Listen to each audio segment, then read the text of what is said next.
Merci pour cette invitation. Je suis absolument ravie d'être parmi vous. Je ne suis jamais venue dans cette magnifique cité de la grâce, donc je suis tout à fait éblouie. Je viens tout juste d'arriver. Donc je me remets à peine de mes émotions esthétiques. Merci. Alors, le thème qui nous réunit cette année, c'est celui de la transformation et de la transfiguration. De transfiguration, il ne sera pas beaucoup question dans mon intervention. De transformation, il en sera absolument question, mais d'une manière un peu oblique, puisque vous avez certainement compris que si on m'a invité ici, enfin c'est ce que j'ai compris en tout cas, c'était essentiellement à la suite de cet ouvrage « Il faut s'adapter ». Cet ouvrage ne porte donc pas explicitement sur la transformation, il porte sur l'adaptation. Et ce qui est intéressant, c'est que ces deux notions sont différentes et en même temps, elles se chevauchent. Donc je voudrais problématiser la question de la transformation à partir de cette entrée de l'adaptation. Et on verra qu'une des choses qui fait que ces deux notions, ces deux, on peut même dire concepts de transformation et d'adaptation, je crois que ce sont des concepts, on peut le dire, plus ou moins, communiquent, c'est l'histoire de la biologie. C'est l'histoire de la biologie qui a tantôt parlé de transformation, tantôt d'évolution. On a parfois parlé, pour parler de la théorie de l'évolution, on a parfois parlé de transformisme. Et un concept clé de la théorie de l'évolution et de ce qu'on appelait avant le transformisme, c'est l'adaptation. Donc comment ces deux notions communiquent? Est-ce que pour se transformer, il faut s'adapter? Est-ce que s'adapter, cela rend vraiment, cela favorise véritablement la transformation? Déjà, ça, c'est pas simple. C'est même extrêmement compliqué, en fait. On va le voir. Et puis, pourquoi faudrait-il se transformer? C'est une question plus vaste à l'intérieur de laquelle je me situe. En quoi la transformation est-elle bonne en elle-même? Voilà, hein, la question que je voudrais poser également. Et si la transformation est bonne en elle-même, ou si elle est bonne à certaines conditions, est-ce que la voie d'entrée dans la transformation, c'est l'adaptation? Ou est-ce qu'il ne faut pas plutôt conduire une critique de l'adaptation au nom d'une vraie pensée de la transformation? Ou est-ce qu'on ne pourrait pas reprendre la notion d'adaptation, mais à condition de la transformer, justement? Voilà, c'est toutes ces questions-là, un peu difficiles, vu le niveau de la température et l'heure tardive, mais j'en suis désolée, c'est le rôle du philosophe de demander un certain effort, et en même temps, c'est agréable hein, quand on suit le processus. Je vais un peu vous aider quand même. Alors, notre monde, nous dit-on, je vais partir de ce qu'on nous dit. Notre monde, nous dit-on, vit de grandes transformations. On entend ça tout le temps. Et on nous dit aussi, de manière récurrente, qu'il faudrait nous adapter à ces transformations. Et il faudrait nous y adapter si nous voulons survivre. Il faudrait s'adapter aux constantes évolutions et aux constantes transformations de notre monde. Nous baignons dans ce discours qui apparaît pratiquement comme une évidence, alors que c'est un discours en réalité nouveau dans l'histoire de la pensée, nouveau dans l'histoire de la culture. À quand remonte-t-il? C'est une des questions que je me suis posée pendant des années. En tout cas, cette nouvelle injonction, elle retentit partout, jusque dans le champ social, économique et politique. Jusque dans la sphère très particulière de la politique et de ses concepts. On entend de plus en plus, quand vous écoutez les hommes politiques, les dirigeants politiques, on entend de plus en plus parler de la nécessité de se transformer, de la nécessité d'évoluer, de la nécessité de s'adapter. C'est assez curieux. Hein. Si on ouvre des traités de philosophie politique ou de sciences politiques des siècles passés, il sera très peu question de cette affaire d'adaptation et de transformation et d'évolution. C'est quelque chose d'assez récent. La question est de savoir d'où ça vient. Et s'il faut s'adapter, s'adapter à quoi? S'adapter pourquoi? Alors on nous dit souvent pour survivre. Mais est-ce vraiment une ambition qui peut nous suffire, la survie? Est-ce à nous adapter au monde tel qu'il est? Ou n'est-ce pas plutôt au monde à s'adapter à nous et à nos contraintes?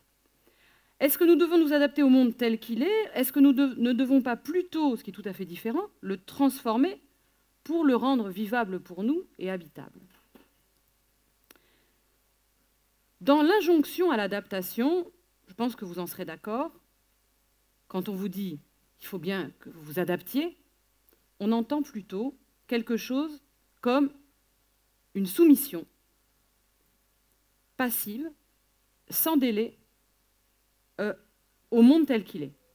C'est ça qu'on entend quand on vous dit ou quand on vous rétorque qu'il faut bien que vous vous adaptiez. Ce qu'on entend, c'est que vous devez vous soumettre aux conditions du réel telles qu'elles sont actuellement données. Et le problème, c'est que si l'on entend l'adaptation comme cela, alors cela semble nous retirer toute capacité de transformer la réalité. Donc tout à l'heure, je vous disais pour commencer, l'adaptation, l'évolution, la transformation, tout ça, ça fonctionne ensemble. Et là, vous êtes en train de comprendre qu'en réalité, c'est peut-être le contraire. Il y a peut-être une contradiction entre l'adaptation et la transformation. Pourtant, ces concepts ont été pensés ensemble, comme mettant au service d'une réflexion sur l'évolution de la vie. Donc là, il y a une contradiction massive. Pourquoi avons-nous mobilisé la notion d'adaptation pour penser la transformation du vivant, alors même que si on commence à réfléchir de près à la notion d'adaptation, elle est peut-être ce qui bloque la transformation. On se demandera donc d'où vient ce nouvel impératif, à quoi il nous mène, et s'il est si cohérent, ce nouvel impératif de s'adapter. Il faut s'adapter, j'ai mis des guillemets à cette phrase dans mon titre. Les guillemets sont fondamentaux dans le titre, puisqu'ils marquent d'emblée un recul, un questionnement critique par rapport à la fameuse injonction. On se demandera donc si cette injonction est si cohérente qu'elle le prétend avec la célébration de la transformation. Car dans le discours dominant, vous me pardonnerez cette généralisation, mais dans le discours dominant, des leaders, des dirigeants, ça peut être des dirigeants politiques, ça peut être des dirigeants d'entreprise, on passe allègrement de la transformation à l'adaptation, de la nécessité de se transformer à la nécessité de s'adapter, comme si c'était la même chose. C'est précisément cela que je vous propose d'interroger. Alors, je partirai donc du titre de cet ouvrage, « Il faut s'adapter », pour essayer de vous montrer d'où vient pour moi la question. La question, en fait, de l'origine de cette injonction « il faut s'adapter », elle se pose à moi depuis plus de 20 ans. J'ai commencé à l'explorer avec l'auteur que vous citiez tout à l'heure, à savoir Nietzsche. Nietzsche est quelqu'un, dans l'histoire de la philosophie, est peut-être le premier à avoir identifié l'injonction à l'adaptation comme une injonction problématique. On a quelques annotations très rapides de Kant, Emmanuel Kant, philosophe du XVIIIe siècle, dans son cours de pédagogie. Il y a une analyse critique de l'adaptation, c'est vrai, mais sinon, après, il n'y a plus grand-chose. Et c'est chez Nietzsche qu'il va y avoir toute une réflexion philosophique très approfondie sur cette injonction à l'adaptation que Nietzsche voit s'imposer dans la deuxième moitié du XIXe siècle et qu'il va critiquer en entrant dans un...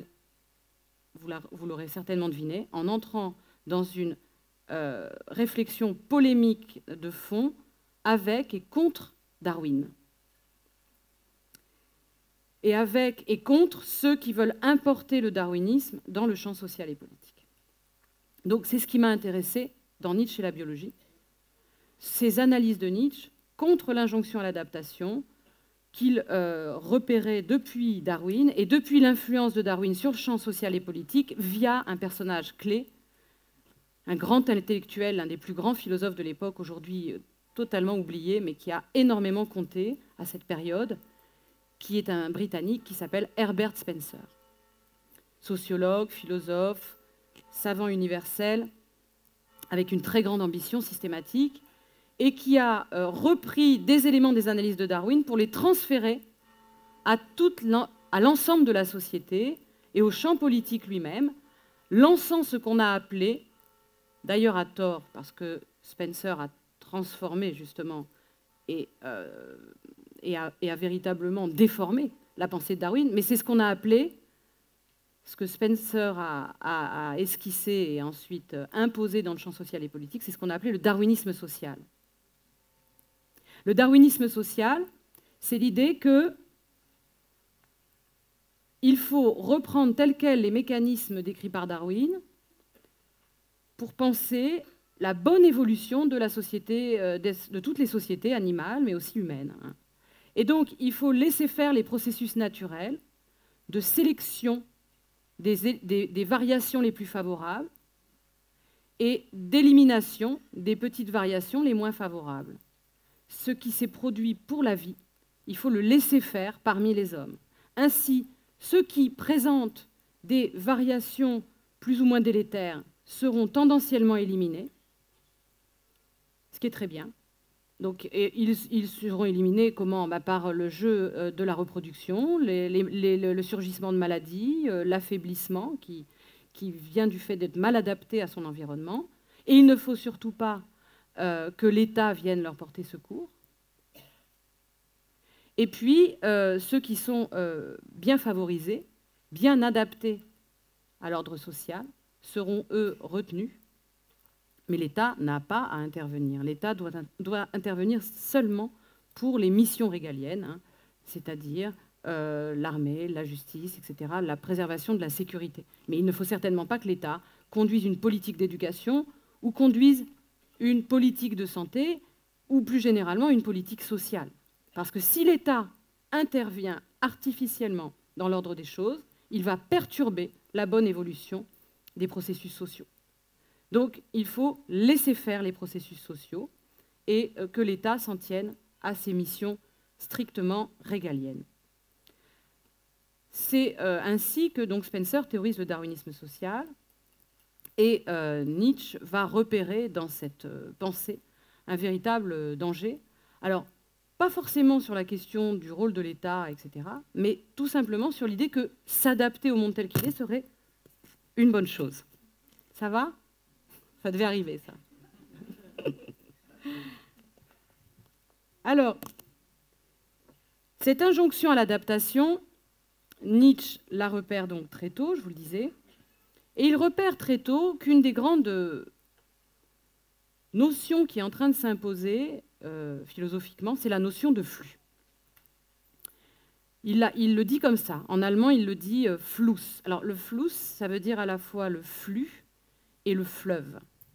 Ce qui est merveilleux puisque ça permet de faire un lien entre Nietzsche et un très grand philosophe grec, présocratique, qui est Héraclite. Hein, Nietzsche étant un héritier d'Héraclite. Mais avec l'allemand, il peut dire à la fois, en disant Fluss, il peut à la fois parler du fleuve du devenir d'Héraclite et du flux du devenir. Hein. Donc il reprend à la fois la métaphore héraclitéenne et en même temps, il impose un concept, ce concept de Fluss. Et ce qu'il nous dit, Nietzsche, c'est que à l'époque où s'impose l'adaptationnisme, l'injonction à l'adaptation,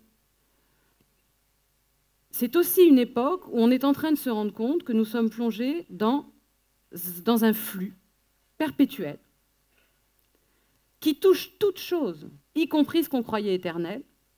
Par exemple, c'est plus qu'un exemple, Dieu, les idées de la science, les catégories de la morale, tout ce qu'on croyait permanent, éternel, figé, au-delà du devenir. On est en train de se rendre compte que tout est pris dans le devenir, que nous sommes donc emportés dans un flux absolu, ce qui produit un effet, à la fois pour Nietzsche, de joie, qu'il faut arriver à vouloir ce flux, et en même temps un effet de déstabilisation, de désorientation et de déclenchement de toute une série de maladies du fait que l'homme qui est en train de comprendre que tout est en flux en tombe en quelque sorte malade. L'homme tombe malade, sombre dans le ressentiment du fait qu'il réalise que tout est en flux et que rien ne demeure. C'est comme ça que Nietzsche comprend la réaction, tout ce qu'il appelle, tout ce qui est de l'ordre de la réaction qu'il renvoie à la haine du devenir, à la haine du flux, qui va vouloir imposer des valeurs éternelles, des clôtures, des frontières, hein, toutes sortes de phénomènes de repli, de résistance, de réaction, guidés par le ressentiment. Et Nietzsche est extrêmement lucide, il sait que nous sommes tous gagnés par le ressentiment, tous, y compris lui-même, et que l'enjeu est d'arriver à surmonter ce ressentiment, et que l'enjeu est d'arriver à aimer le flux absolu du devenir. Mais comment arriver à l'aimer? C'est toute la question très difficile philosophique posée par Nietzsche, certainement pas en sombrant dans l'adaptationnisme, qui pour lui est une mauvaise voie. Ce qu'il faut arriver à comprendre, c'est que tout passera par la tension que Nietzsche qualifie de tragique entre le flux qui est nécessaire, il est là, on ne peut pas en faire l'économie, c'est ce dans quoi nous sommes, et ce dans quoi nous serons toujours, et les conditions pour supporter ce flux qui relèvent du ralentissement, d'une certaine stabilité, d'une certaine, ce que j'ai appelé avec Nietzsche, enfin, pour qualifier tout ce que Nietzsche visait par ralentissement, stabilité, ce que j'ai appelé du terme générique de stase. Il faut des stases, ce sont des artifices construits par les vivants. N'importe quel vivant, nous explique Nietzsche, fabrique artificiellement des stases pour survivre. Je vous donne un exemple, je pourrais vous en donner beaucoup, mais je vous en donne un seul parce que le temps passe. Quand un mammifère, ou n'importe quel animal d'ailleurs, veut identifier sa proie, un prédateur veut identifier sa proie par la perception, pour Nietzsche, il stabilise fictivement ce qui en réalité est un flux absolu de transformation. Il stabilise, il découpe fictivement une portion du devenir, il la stabilise pour identifier la chose, ce qui lui permet de la chasser.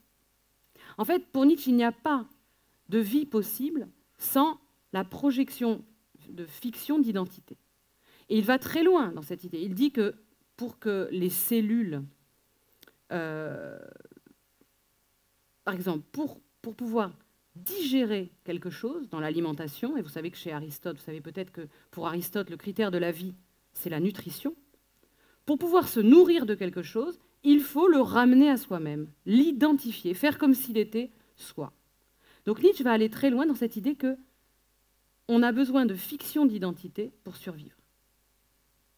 Alors, on vient de dire que l'homme était en train de comprendre, depuis très peu de temps, qu'il était en fait plongé dans un flux absolu, et au même moment, Nietzsche nous dit qu'il a besoin de la fiction de la stabilité. C'est toute la complexité de la pensée de Nietzsche. Reconnaître la réalité du flux absolu, reconnaître la nécessité des artifices de la stase, des fictions d'identité, et tout va se tenir dans cette tension tragique entre flux et stase. On verra que pour l'adaptationniste, il y a une valorisation affichée, permanente, du grand flux absolu, de la transformation, au détriment de la stabilité jugée archaïque. Et on verra que c'est peut-être une erreur. Nietzsche est donc un penseur de la transformation, du devenir, et pourtant, et au nom même du devenir, il est celui qui propose la première grande critique philosophique de l'adaptationnisme et de l'adaptation, et au même moment qui avance la nécessité de, pour la vie même, de ralentir, de stabiliser les choses, de fixer les choses, même si c'est sur un mode fictif. Alors, je me suis donc beaucoup débattue dans tous ces problèmes, et je me suis beaucoup débattue dans la manière dont la biologie et le biologisme déteignaient sur le champ social et politique. Ça, c'était il y a une vingtaine d'années. Mais je me suis heurtée à un problème qui était que j'entendais toujours cette injonction « il faut s'adapter » dans le monde des années 90, des années 2000, des années 2010, alors même que normalement, nous étions censés nous être débarrassés de toute forme de biologisme. Depuis quand? Depuis la Seconde Guerre mondiale. Ce dont nous parle Nietzsche, c'est la fin du XIXe siècle, c'est une autre époque, ça n'est pas la même culture. Le darwinisme social, d'accord, à l'époque, ça existait, ça commençait à s'imposer. Au début du XXe siècle, c'était triomphant. Ça a pris des formes très différentes, des formes autoritaires, des formes libérales, très bien. Mais en même temps, je me disais, ce sur quoi je travaille est quelque chose d'aujourd'hui qui est censé être obsolète. Qui est censé être obsolète puisque, en Europe, après la Seconde Guerre mondiale, on s'est tous mis bien d'accord sur le fait qu'il ne fallait pas faire de biologisme en politique.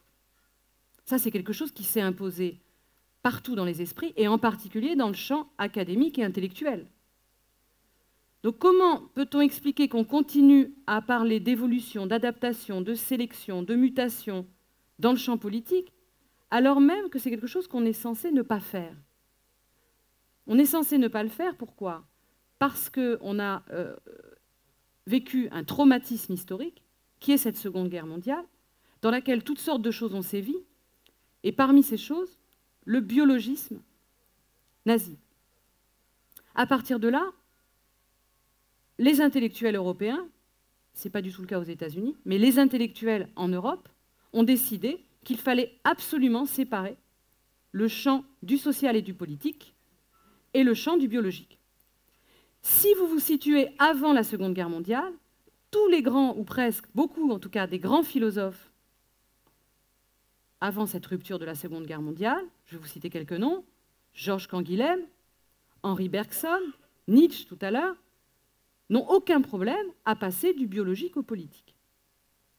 Ensuite, vous avez une coupure extrêmement nette, ça n'est plus possible. Alors comment est-il possible que dans notre culture ce soit impossible de faire cela, alors même que dans notre culture nous le faisons? J'étais donc, si vous voulez, dans mon enquête, j'étais bloquée. Ça n'était pas possible de dire « nous sommes dans un monde spencerien ». D'ailleurs, je vous dis tout à l'heure, dans un monde spencerien, il n'y a pas de politique. Il ne doit pas y avoir de politique sociale de l'État. Il ne doit pas y avoir de politique de santé, pas de politique de l'éducation. L'État est réduit à un rôle minimal. Or, la société dans laquelle nous vivons est une société où l'État a un rôle fondamental. On ne peut pas le nier. Pas seulement en France, dans toute l'Europe. Dans toute l'Europe, vous avez une politique d'éducation qui est cadrée par des traités, comme par exemple le processus de Bologne. Vous avez des politiques de santé. Les questions d'éducation, les questions de santé, les questions sociales sont des questions tout aussi importantes dans notre culture que les questions régaliennes. Donc on n'est absolument pas dans un monde spencerien.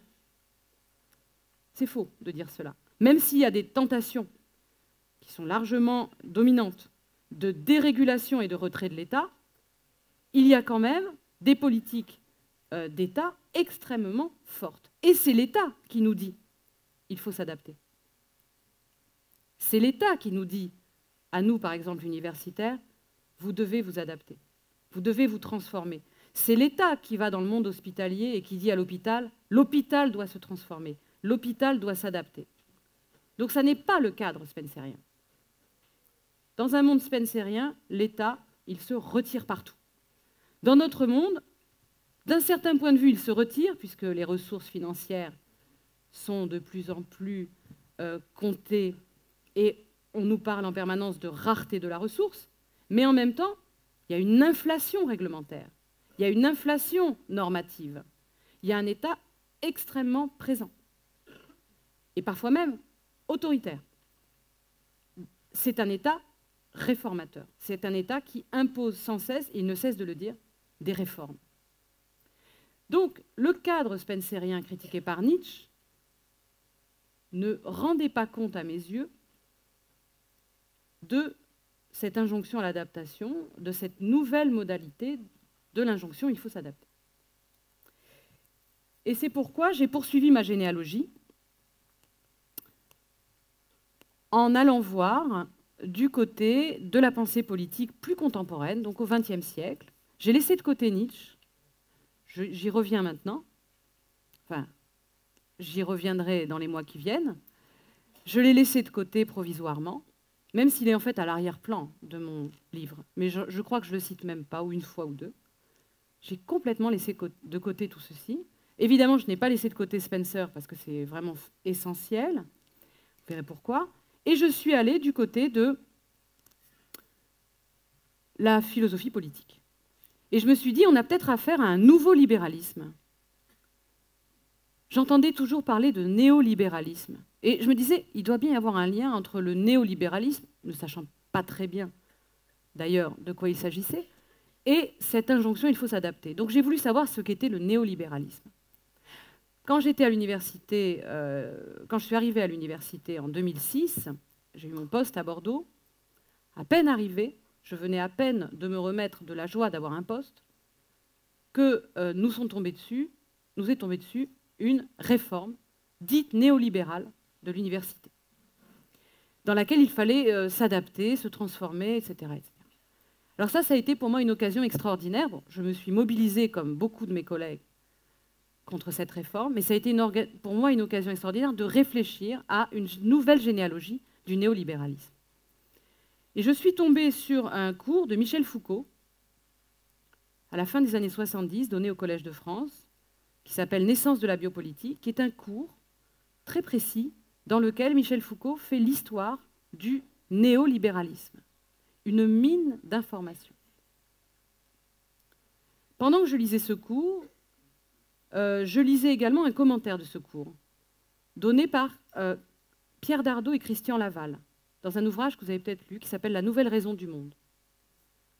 Et au détour d'un chapitre, ils disent que dans le cours de Foucault, Foucault a repéré qu'il y avait un auteur, Walter Lippmann, un Américain, du début du XXe siècle, qui avait véritablement inspiré le nouveau libéralisme qui allait se fonder, se lancer en tout cas, se fonder c'est peut-être beaucoup dire, mais se lancer à l'occasion d'un colloque en 1938 à Paris. Un colloque international réunissant tous les nouveaux libéraux qui s'inquiétaient de l'avenir du libéralisme, de l'avenir du capitalisme, de l'avenir du monde, voyant que nous allions vers une Seconde Guerre mondiale. On est à la veille de la Seconde Guerre mondiale. Ils se réunissent tous autour de l'œuvre de ce Walter Lippmann, dont j'avais vaguement entendu parler, pour des histoires de consentement et de démocratie, mais j'en savais pas plus. Ils se réunissent autour de l'œuvre de Walter Lippmann et ils lancent l'idée d'un nouveau libéralisme. Ils lancent même le nom, qu'ils discutent, tout le monde n'est pas d'accord, de néolibéralisme. Ensuite, ils vont continuer à se retrouver dans la Société du Mont Pèlerin et ils seront très inspirés par ce Walter Lippmann. Or, Dardot et Laval nous disent, au détour d'une page, le maître mot, le mot-clé de l'ouvrage de Walter Lippmann, c'est le mot d'adaptation. Étant donné ce qui m'intéressait, et je vous ai dit que j'étais bloquée dans mon enquête, je suis évidemment allée lire Walter Lippmann.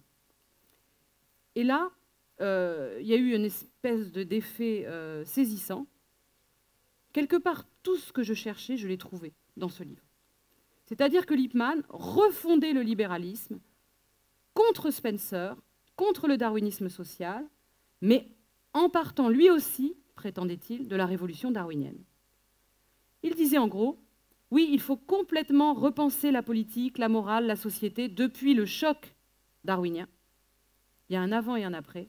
Tout doit être repensé. L'État, la citoyenneté, les frontières, tout doit être repensé depuis cette idée que nous sommes dans un monde en constante évolution. Tout doit être repensé depuis cela. En ceci, il tombe d'accord avec Spencer. Mais au lieu de penser comme Spencer que la conclusion est que l'État doit se retirer, Lippmann dit tout autre chose. Il dit « l'État doit au contraire intervenir de manière très invasive ». Pourquoi ? Parce qu'avec l'espèce humaine se produit au XVIIIe siècle un événement totalement inouï dans toute l'histoire du vivant. Lequel ? Eh bien, au XVIIIe siècle, avec ce que Lippmann appelle la révolution industrielle, qu'il situe au XVIIIe siècle, dans la deuxième moitié du XVIIIe siècle, à l'époque d'Adam Smith, avec le moment donc où le monde s'industrialise et où l'économie se mondialise, il se passe un événement totalement inouï dans l'histoire de la vie, qui est que notre espèce fabrique un environnement auquel elle n'est pas adaptée ni adaptable.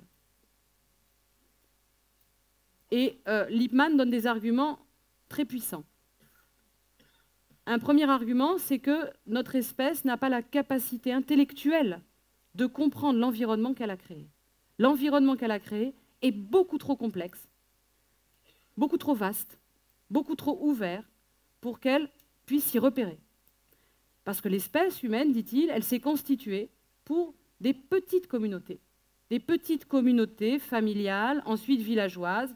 Et à partir du moment où l'espèce a créé ce qu'on a appelé avec les Grecs des cités, les choses étaient déjà à la limite de l'impossible. C'est pourquoi Aristote, Platon, etc., se posent sans cesse des questions sur les limites de la cité. Déjà, la cité athénienne est très complexe pour les Athéniens. Mais elle est, vous le voyez tout de suite, de taille très réduite. À partir du moment où on passe à des États ou à des très grands États, les choses deviennent politiquement impossibles. Pourquoi elles deviennent impossibles? Parce que notre espèce, pour Lippmann et pour les psychologues évolutionnistes dont il s'inspire, notre espèce n'a pas les capacités cognitives de s'adapter à un environnement, à l'environnement nouveau qu'elle a elle-même créé, un environnement en voie de mondialisation. Alors, ça pose des problèmes sur le plan cognitif, pour lui, mais ça pose aussi des problèmes, plus généralement, sur le plan psychologique, sur le plan affectif. Notre espèce n'est pas capable, et là ça croise des problématiques nietzschéennes, n'est pas capable de supporter affectivement le monde immense, sans clôture, sans frontières, sans stase, en flux absolu qu'elle a elle-même créé et dévoilé. D'où toutes les maladies, toutes les pathologies sociales qui se développent à partir du XIXe siècle. Le XIXe siècle est un siècle foncièrement pathologique, où vont se développer toute une série de phénomènes pathologiques sociaux comme, par exemple, le nationalisme, la xénophobie, le racisme, les guerres nationales, toutes ces maladies, toutes ces pathologies sociales, toutes ces tentations du repli, tous ces phénomènes de réaction que Nietzsche impute au ressentiment.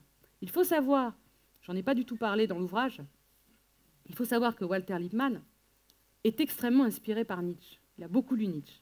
Il est philosophe de formation, Walter Lippmann, et un de ses philosophes de référence, c'est Nietzsche. En réalité, Walter Lippmann trahit fondamentalement la pensée de Nietzsche, mais ça, il ne s'en rend pas compte. Mais c'est un autre point. Mais sur ce plan-là, ils se rejoignent. Donc, on est à l'époque de la création d'un nouvel environnement par l'espèce humaine, et on a donc ce phénomène nouveau d'une espèce inadaptée à l'environnement qu'elle a elle-même créé. Alors, là où Spencer se trompe, c'est quand il croit qu'il faut laisser faire les choses pour que les hommes s'adaptent à l'environnement. La fameuse expression des libéraux. Laisser faire. Le laisser-faire libéral. Laissons faire les processus sociaux. Les libéraux classiques, et Spencer, de ce point de vue-là, est un libéral au sens classique du terme, les libéraux classiques sont des gens qui ont fondamentalement confiance dans les phénomènes sociaux spontanés. Ils pensent qu'il faut laisser les communautés humaines se débrouiller spontanément, il faut les laisser faire, et il faut éviter la perturbation par l'action politique artificielle de l'État. Ça, c'est vraiment quelque chose de fondamental pour comprendre ce qu'est le libéralisme. Le laisser-faire, c'est le maître mot. Les nouveaux libéraux vont tous, y compris Friedrich Hayek, qui est extrêmement admiratif de l'œuvre de Walter Lippmann et qui est extrêmement inspiré par Lippmann, tous les nouveaux libéraux, tous les néolibéraux vont rompre avec l'idée du laisser-faire et vont dire non, on ne peut pas laisser faire car la société est incapable de s'adapter elle-même à l'environnement qu'elle a créé, celui de la révolution industrielle, et qu'elle a eu raison d'ailleurs de créer. Donc il va falloir réadapter la société, réadapter l'espèce humaine par l'État, par les lois, par les règles, par toute une série d'interventions artificielles. Vous allez trouver ça chez Lippmann, vous allez trouver ça chez Hayek, vous trouverez ça également chez les nouveaux libéraux allemands, ceux qu'on appelle les ordolibéraux, qui vont très largement inspirer la construction européenne dans laquelle nous sommes encore pris aujourd'hui en Europe. Et alors là, vous comprenez que j'ai un peu avancé en découvrant tout ça. Les ordolibéraux allemands sont très, très, très inspirés par Lippmann, ils sont très proches de Lippmann, et ils pensent, contre Spencer, qu'il faut un ordre artificiel créé par l'État, il faut réadapter les populations à ce monde mondialisé parce qu'elles sont incapables de s'y adapter toutes seules. D'où le retour de l'État. D'où les grandes politiques publiques européennes qui ont des très grandes ambitions en matière d'éducation, en matière de redistribution de l'égalité des chances, en matière de santé. Avec l'idée qu'il va falloir adapter les sociétés à un grand ordre mondial dans lequel ce qui prévaut, c'est une compétition. Compétition, mais attention, une compétition qui ne doit surtout pas être sauvage. Car si on laisse faire la compétition sauvage, comme on l'a laissé faire à la fin du XIXe siècle et au début du XXe siècle, ce seront les plus gros qui détruiront les plus petits. Et finalement, qu'est-ce qui va se produire, disent ces nouveaux libéraux? La constitution d'énormes monopoles qui vont bloquer la transformation du monde, qui vont bloquer toute évolution. Si on veut que le monde continue à évoluer, et il faut qu'il évolue, c'est ce que pensent ces nouveaux libéraux, si on veut valoriser la transformation et la favoriser, il faut relancer sans cesse la compétition, mais il faut que ce soit une compétition, comme disent les traités européens, juste et non faussée. C'est-à-dire régulée par des règles de droit extrêmement strictes. Et là, la métaphore qui va s'imposer, et elle vient de Lippmann, c'est la métaphore du sport.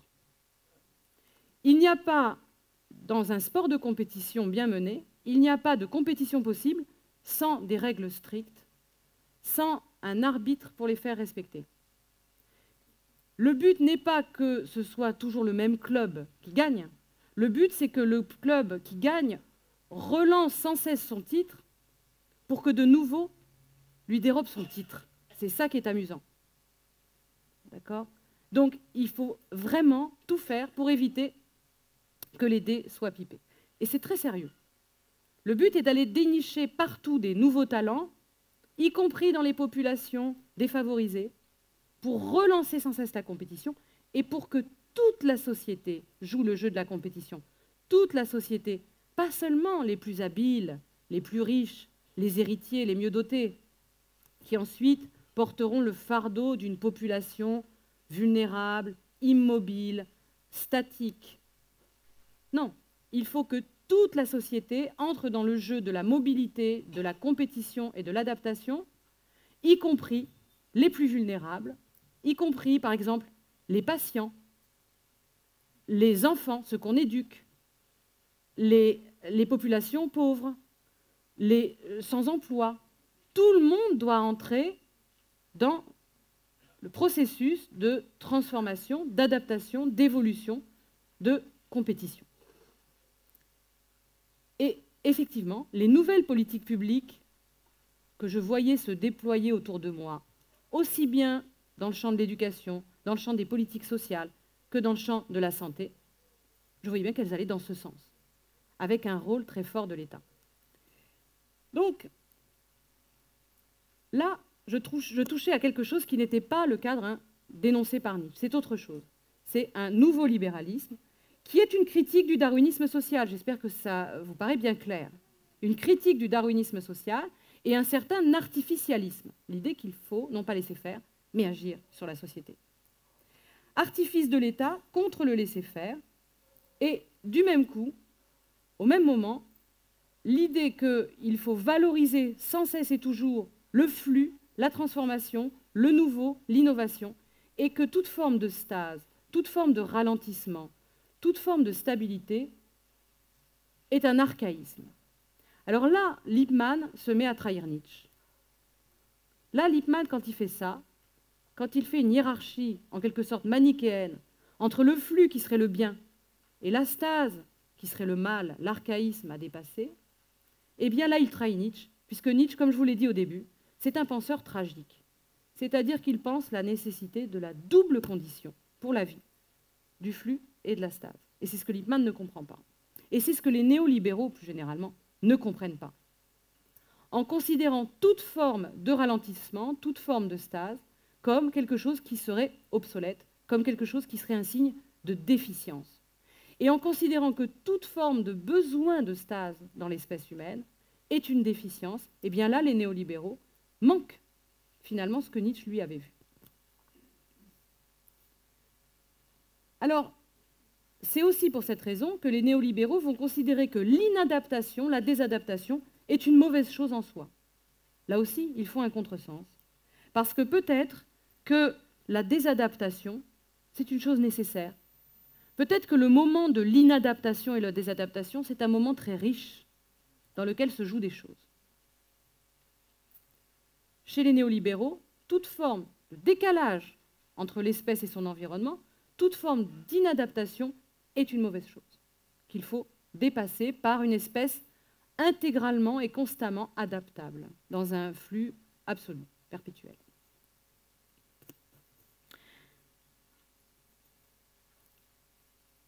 Alors ça, c'était la première grande découverte que j'ai faite avec cette nouvelle enquête, à savoir qu'il y avait des sources évolutionnistes, biologiques, au nouveau libéralisme.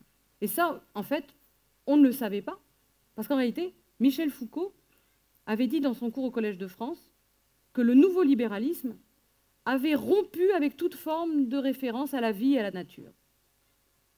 Il se trouve que c'est faux.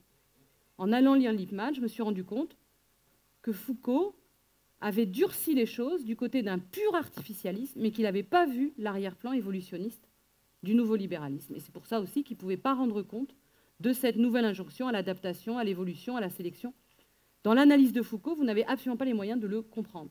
Mais c'est par Foucault, grâce à lui, que j'ai trouvé la voie d'entrée, à savoir Walter Lippmann. Voilà ce qui s'est passé dans un premier temps dans mon enquête. J'ai découvert que le néolibéralisme, ce n'était pas essentiellement une théorie économique, comme on le dit toujours. Qu'est-ce que c'est que le néolibéralisme? On va dire c'est une théorie économique. Pas seulement. Mais ça va beaucoup plus loin. C'est une pensée politique, et c'est même une anthropologie, et c'est même une conception de la vie et du vivant. Ça va extrêmement loin. On pourrait même reprendre le terme de Foucault. C'est une biopolitique. C'est une politique de la vie.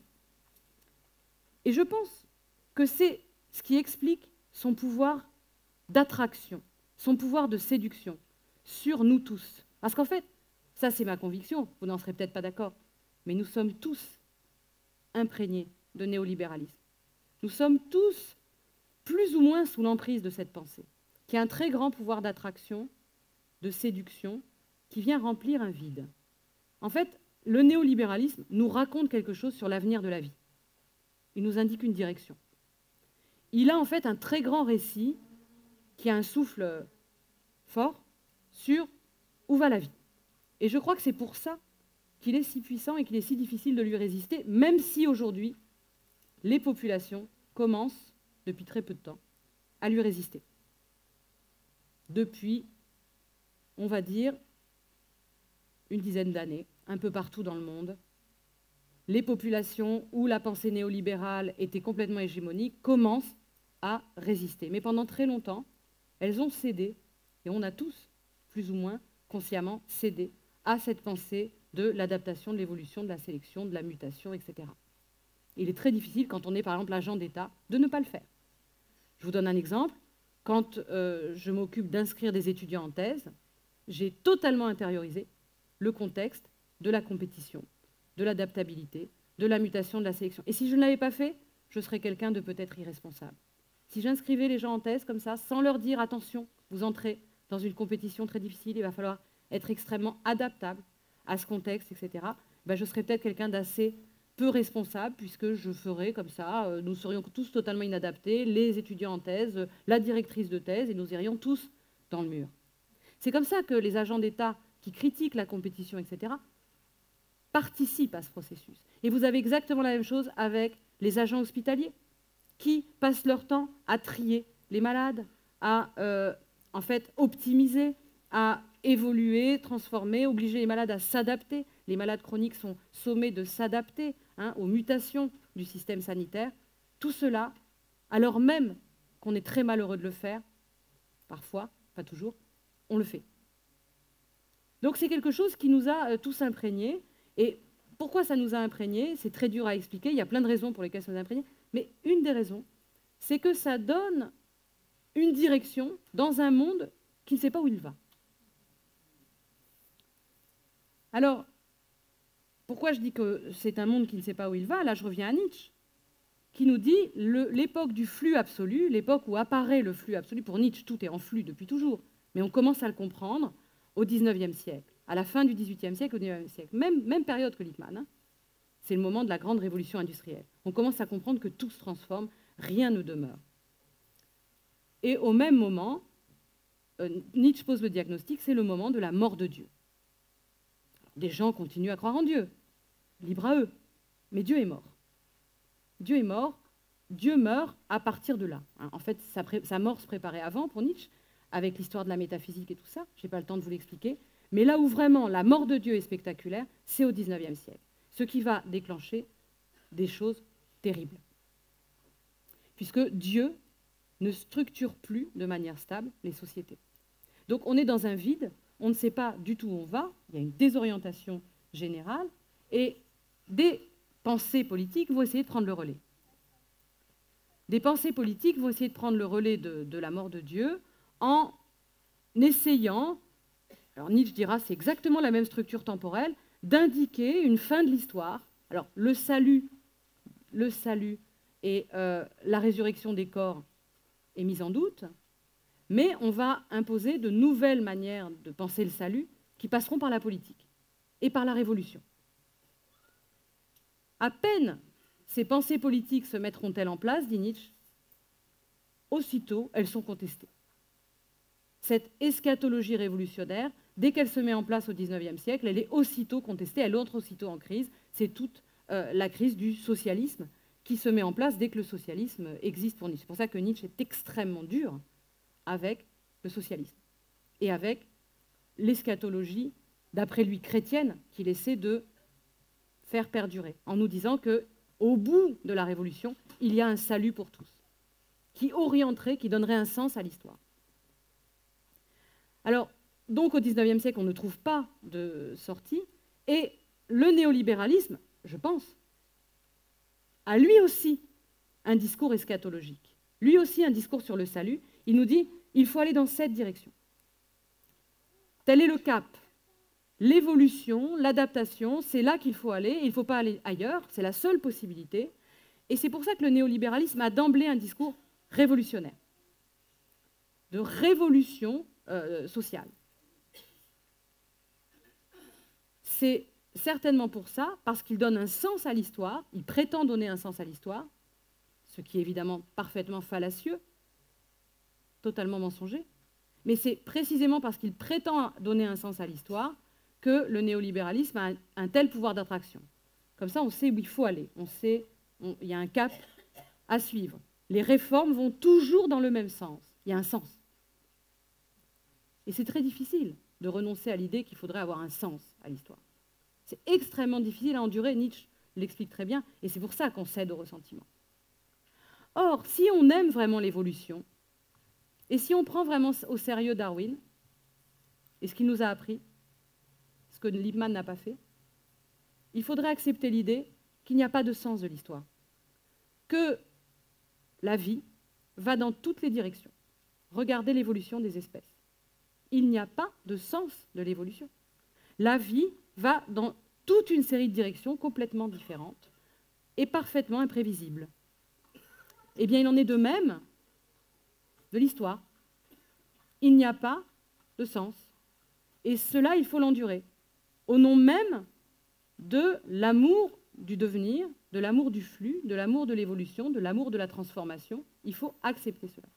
Et en fait, le néolibéralisme, prétendant célébrer la transformation, en la confondant avec l'adaptation au monde tel qu'il est, celui de la mondialisation, avec ses rythmes accélérés, de manière exponentielle, en faisant cela, en faisant cette opération intellectuelle et politique, le néolibéralisme, en fait, n'aime pas l'évolution, en réalité. Il a un ressentiment fondamental contre la véritable évolution qui est multidirectionnelle. Et quand on aime l'évolution, et quand on aime l'évolution de la vie, eh bien, il faut laisser faire les processus sociaux pour que les sociétés, les groupes sociaux inventent à chaque fois ensemble leur direction.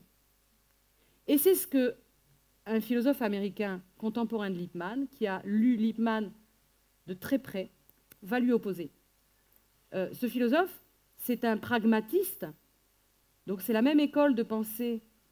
C'est une école qui n'est pas encore très connue en France aujourd'hui, mais qui fait quand même aujourd'hui, qui est de plus en plus revisitée un peu partout dans le monde. Le pragmatisme américain, c'est la même école que William James. John Dewey et William James sont deux philosophes qui partagent beaucoup de choses communes, dont ce nom de pragmatisme. Et John Dewey, par rapport à James, sa spécificité, ça va être d'essayer de donner un contenu social et politique au pragmatisme, ce que James n'a pas tout à fait fait. Disons que James a essayé de penser la morale à partir du pragmatisme, mais il n'a pas développé de pensée politique proprement pragmatiste. Dewey va le faire, et il va le faire, c'est extrêmement surprenant, ça c'est une autre découverte que j'ai faite dans cette enquête, il va le faire en lisant Lippmann. Il va le faire en lisant Lippmann pendant 20 ans. En fait, les questions posées par Lippmann vont véritablement envahir Dewey, et Dewey va essayer d'y répondre autrement. Parce qu'il pense que la voie proposée par Lippmann est extrêmement dangereuse. Pourquoi? Parce que la voie proposée par Lippmann, c'est en fait une voie, pour lui, pour Dewey, absolument autoritaire. C'est l'idée que les experts, les leaders qui ont compris les ressorts de l'évolution et de l'adaptation sauraient mieux que les populations elles-mêmes où va la vie. Et donc auraient l'autorité et la légitimité pour les réadapter d'en haut, par des politiques sociales, par des politiques de santé, par des politiques d'éducation extrêmement contraignantes, par des réformes qu'on ne discute pas. Il faut faire ces réformes, vous entendez ça tout le temps. Et ça ne se discute pas démocratiquement. La démocratie, d'accord, mais la démocratie, c'est de temps en temps se réunir autour des urnes pour élire les meilleurs champions, ceux qui ont l'air les plus honnêtes, pour appliquer les réformes. Pas de discussion démocratique possible sur les réformes elles-mêmes. Les réformes, il faut les faire, c'est une question de survie. Il faut s'adapter au nouvel ordre des choses. Et de cela, il n'est pas question de discuter. Donc, Lippmann va théoriser la démocratie de cette manière, comme fabrication du consentement. Fabrication du consentement des populations. Les populations sont incapables de s'orienter. Elles sont incapables de savoir où elles veulent aller. En fait, les populations constituent des masses apathiques, atomisées, totalement individualistes, incohérentes, partant dans toutes les directions.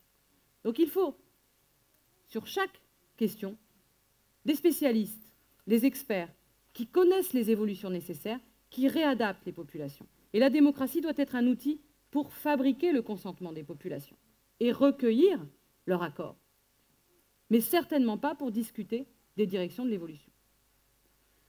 Pour Dewey, il s'agit d'une trahison à la fois de ce qu'est l'évolution et la transformation, je vous l'ai dit, il s'agit d'une trahison de Darwin, mais il s'agit aussi d'une trahison fondamentale de ce qu'est la démocratie.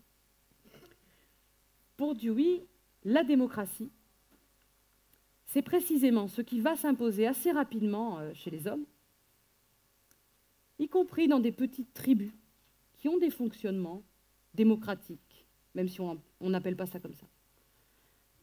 En fait, les animaux humains ont la spécificité pour Dewey d'être inadaptés. Et cela depuis très longtemps, bien avant la révolution industrielle. Les animaux humains, pour Dewey, sont mal adaptés à leur environnement. C'est le thème très connu de l'animal sans plumes, sans cornes, sans griffes, sans armes.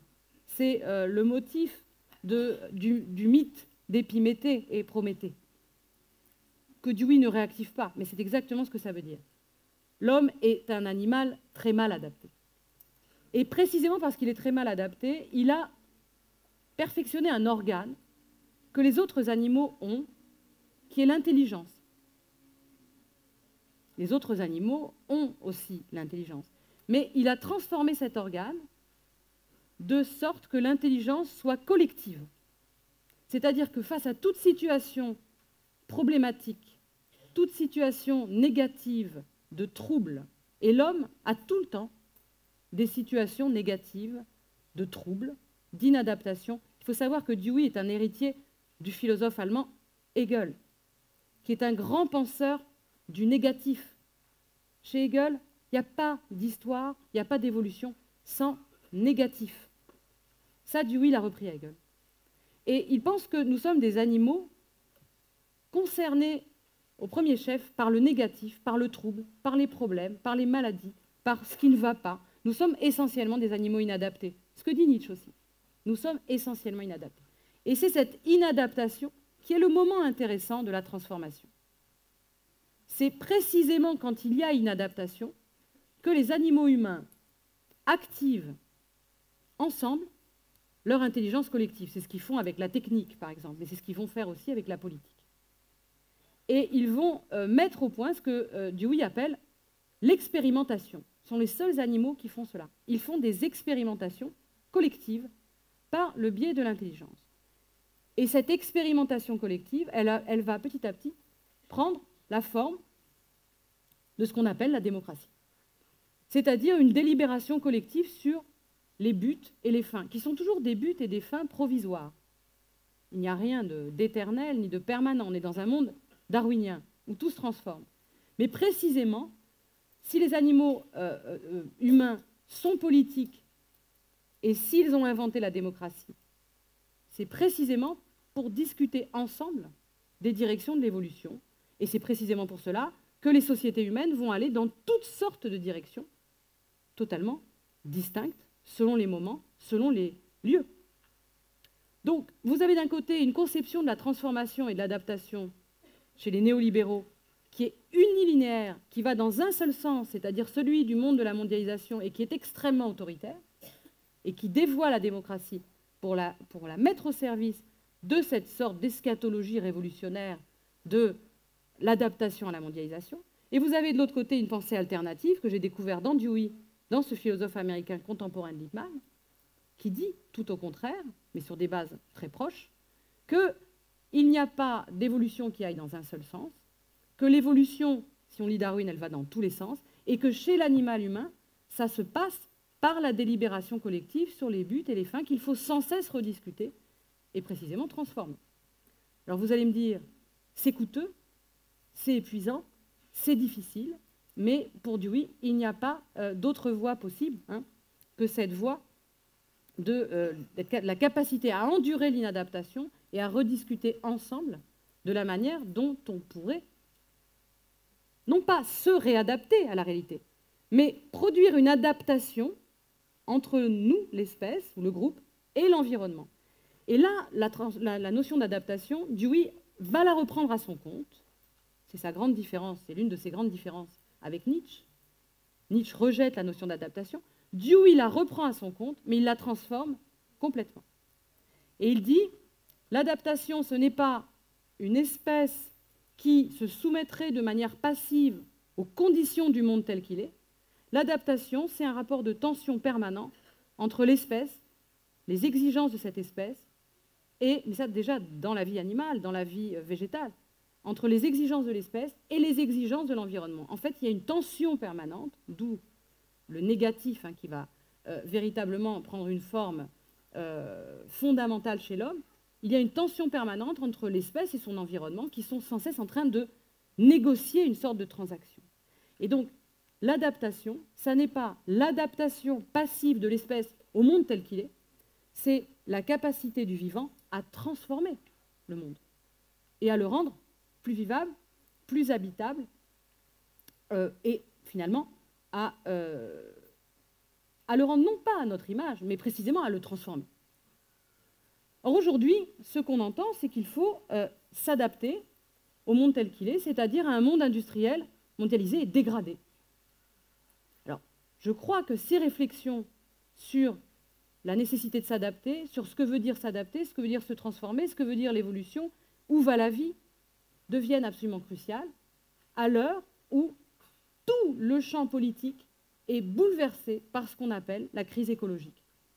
L'avenir de la vie, l'avenir des espèces, l'avenir de notre environnement. C'est un choc considérable qui impacte absolument tout le monde, y compris ceux qui sont dans un bruyant déni. Tout le monde est impacté par ce choc. Donc les questions de vie, d'évolution, etc., il ne faut pas les abandonner. en se disant « ne mélangeons pas la biologie et la politique ». Au contraire, il faut les penser politiquement. Et donc, il ne faut pas avoir peur de penser la politique depuis la biologie et la biologie depuis la politique. Et malheureusement, le monde académique auquel j'appartiens, pendant des décennies, s'est empêché de passer de cet ordre, d'un ordre à l'autre, pensant que c'était céder aux biologistes. Donc je crois qu'il faut reprendre ces questions et se redemander de manière extrêmement sérieuse qu'est-ce que ça veut dire s'adapter, jusqu'à quel point il faut s'adapter, y a-t-il une valeur de l'inadaptation, à quel monde s'adapter, faut-il le transformer, que faire de la révolution industrielle à l'intérieur de ces questions. Voilà, à mon avis, les questions qui sont en train de s'imposer dans notre monde. Je vous remercie pour votre attention.